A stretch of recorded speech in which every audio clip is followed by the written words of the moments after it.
양천구 시설관리공단 이사장의 성매매 알선 전과가 드러나면서 논란이 되고 있습니다. 양천구의회 행정사무감사에서도 이 문제가 도마 위에 올랐는데요. 논란의 당사자인 이사장은 도덕적으로 문제 없다는 식의 변명으로 일관했습니다. 서울시가 반지하, 옥탑방, 고시원 등 이른바 지옥고에 사는 취약계층을 위해 주거 안전망을 강화하겠다고 밝혔습니다. 공공임대주택을 늘리고 집 수리를 지원합니다. 따뜻한 늦가을 날씨가 내내 이어지다가 하루 사이에 기온이 20도 가까이 뚝 떨어졌습니다. 갑자기 찾아온 강추위의 원인은 무엇이고 어떻게 대비하면 좋을지 알아보겠습니다.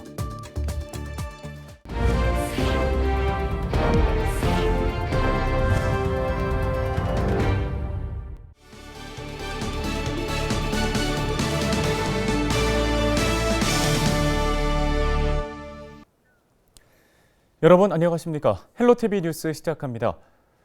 양천구가 성매매 알선 관련 전과가 있는 인물을 양천구 시설관리공단 이사장으로 임명해 지역사회에서 논란이 일고 있습니다. 행정사무감사에서도 관련 질의가 쏟아졌는데요. 이사장은 과거 범죄 이력과 관련해 도덕적으로 문제가 없다는 입장을 밝혔습니다. 김진재 기자가 보도합니다. 성매매 알선 관련 전과로 채용 논란이 일었던 양천구 시설관리공단 이사장이 처음으로 공식 석상에서 입을 열었습니다. 행정사무감사에 출석한 박태문 이사장은 최근 논란을 의식한 듯 성범죄 관련 질문이 나오자 곧바로 비공개 감사를 요청했습니다. 강사 채용할 때도 성범죄 관련된 이력들을 조사해야 된다. 그 회보서들을 제출해야 된다라는 내용들이 있더라고요. 이 내용 알고 계십니까, 이사장님? 수감 피감자로서 비공개 감사를 요청합니다. 아니, 이사장님 그냥 질의드린 건데요. 제 문제에 대해서 말씀하시니까 신상에 관한 부분이기 때문에. 약 15분간 정회한 끝에 행정재경위원회는 감사 과정을 공개하기로 결정했고 이후 박 이사장을 향한 질문이 잇따랐습니다. 이제 범죄 경력, 특히 성범죄 경력 같은 경우도 3년 혹은 2년 이런 식으로 이제 지나고 나면은 결격 사유가 없는 것으로 되어 있어요. 그런데 이제 그렇게 되면 법적으로 채용에는 문제가 없겠지만 받아들이는 주민들의 감정은 다른 문제라고 저는 생각을 하거든요.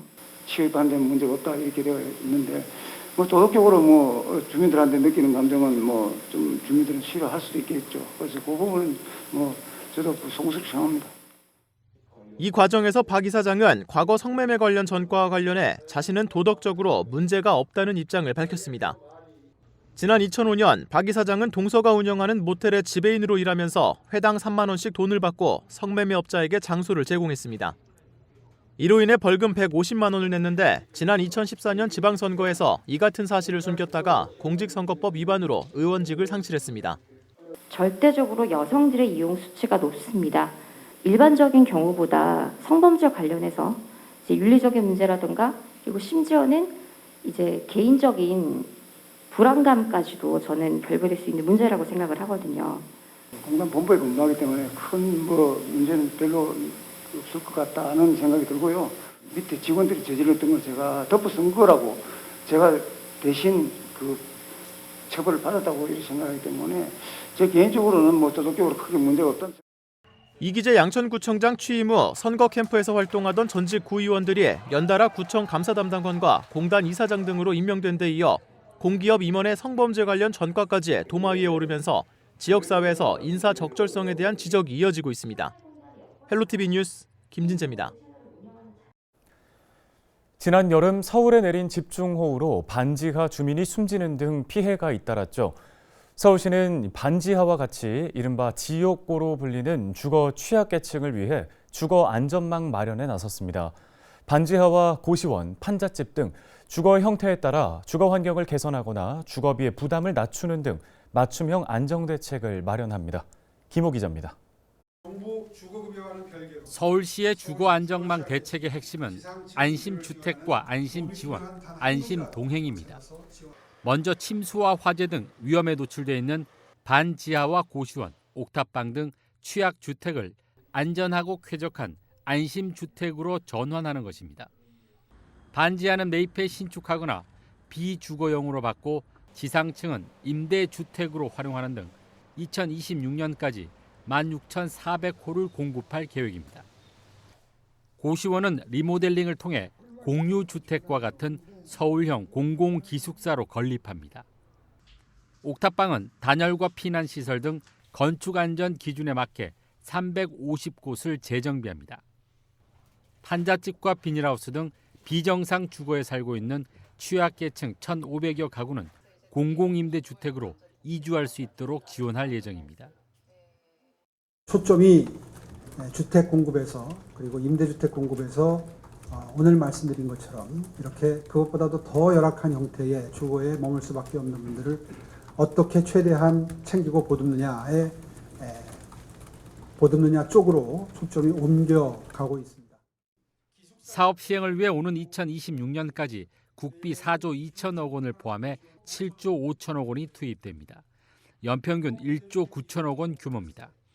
서울시는 1년 정도 사업을 진행하다 목표 수치를 늘려야 한다고 판단되면 예산 규모를 확대할 방침입니다. 내년도 예산에 주거안전망 대책의 예산이 1조 7천억으로 분류가 됐습니다. 오늘 4년 동안 얼마 쓰겠다 이런 말씀을 드렸는데요. 아마 이 예산은 앞으로 늘어나면 늘어났지 줄어들지는 않을 걸로 저는 생각을 합니다. 서울시는 이번 대책의 실행을 높이기 위해 SH공사는 물론 민간 기업과 비영리 조직 등과 함께 동행 파트너 관계를 구축하고 모든 과정을 공조하기로 했습니다. 헬로티비 뉴스 김호입니다. 서울 지하철 총파업과 관련해 오세훈 서울시장이 서울교통공사 노조의 정치적 파업이라고 지적했습니다. 오 시장은 시청 브리핑실에서 열린 기자회견에서 서울교통공사 노조의 파업 쟁점은 구조조정과 혁신안 철회지만 그 이면에는 화물연대 파업과 연결돼 있다는 게 자신의 판단이라고 밝혔습니다. 이에 따라 전국적으로 벌어지는 노총의 당면 과제를 해결하는 데 서울교통공사의 파업이 수단으로 이용된다며 시민들이 용납하지 않을 것이라고 비판했습니다. 서울 시민들의 출퇴근길, 또 서울 시민들의 발을 볼모로 잡아서 지금 전국적으로 벌어지고 있는 이런 노총의 어떤 당면 과제를 해결하는데 서울교통공사의 파업이 그 수단으로 이용이 된다면 아마 서울 시민들이 용납하지 않을 거라고 저는 생각합니다.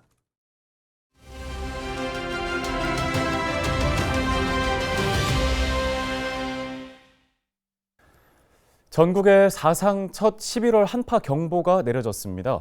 하루 사이에 15도 이상 기온이 뚝 떨어지는 극강의 한파가 찾아왔는데요.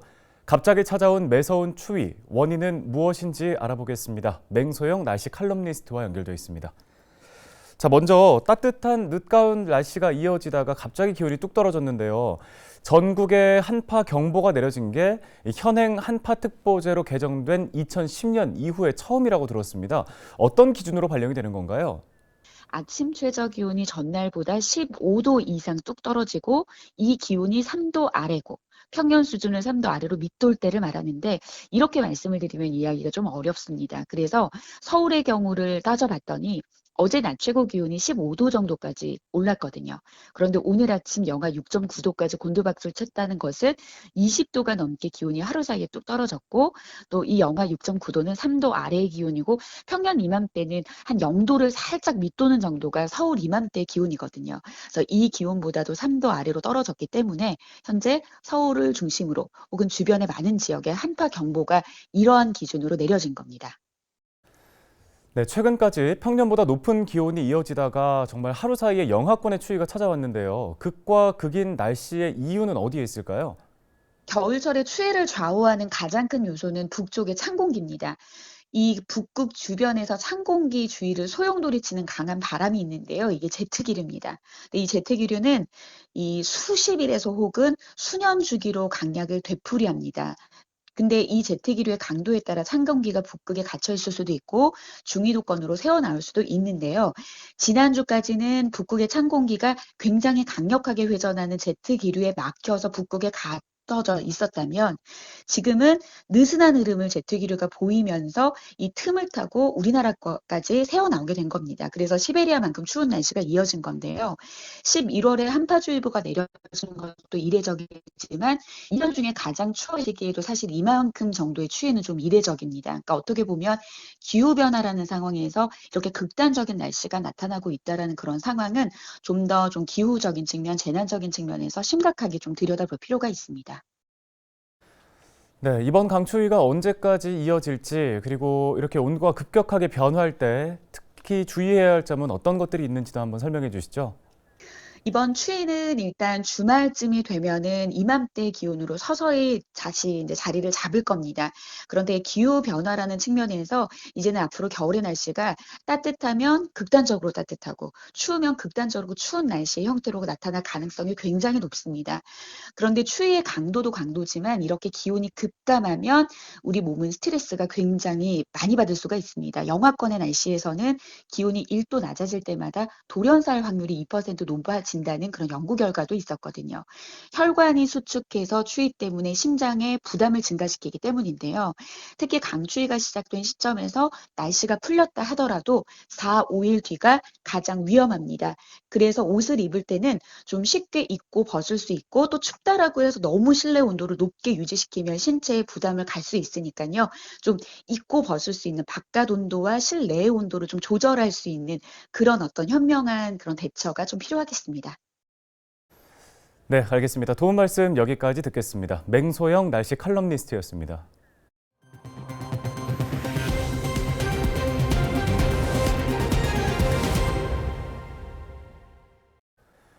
뉴스 마치겠습니다. 고맙습니다.